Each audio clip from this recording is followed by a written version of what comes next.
My name is Stacy Gunnerson, and I'm the owner of Grannie on the Move. And we help seniors find the care they need and the financial resources to pay for it. Thanks for joining me today, Stacy. Can you tell me a little bit more about the work that you do with your clients? Sure.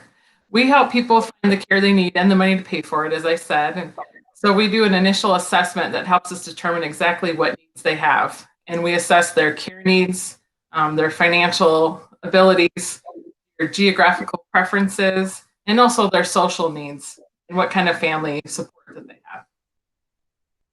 And what do you enjoy most about the work that you do?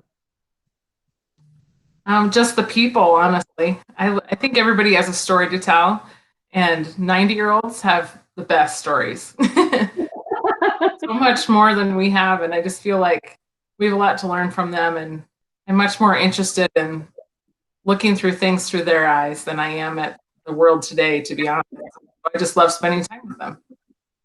So when and how do people usually reach out to you for your services? Usually people call us because their loved one is in the hospital.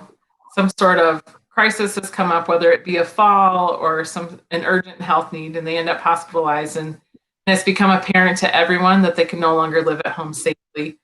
We prefer to work with them a little sooner than that and meet with them ahead of time as they can see things changing, so we can come up with a plan for when that does happen, or even better yet, come up with a plan to prevent it from happening.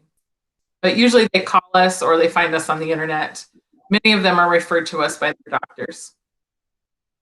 So what motivates you most to do the work that you do? Did something personal lead you to this work? Yes, actually, I'm the oldest child, so I'm the oldest grandchild and great-grandchild as well. And when I was a little girl, my great-grandfather, Grandpa Jack, had Alzheimer's. So I spent my whole childhood helping my grandma take care of Grandpa Jack, and I didn't really realize that's what I was doing.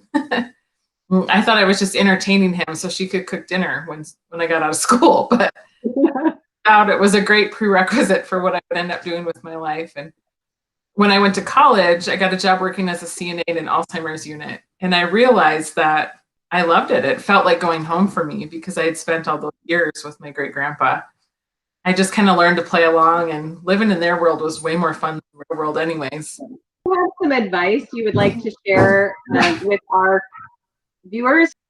It's really important that your family knows what your wishes are and what you want. So if you go to the doctor and the doctor diagnoses you with Parkinson's disease or dementia, it's unfortunate, but you know that the next 10, 20 years is going to be hard.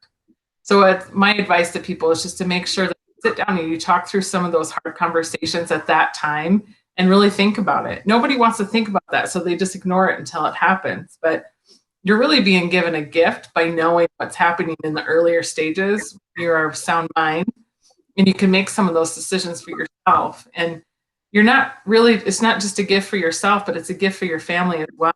Because if you wait and they have to make those decisions for you because you're no longer able to do it yourself, it's such a burden on them.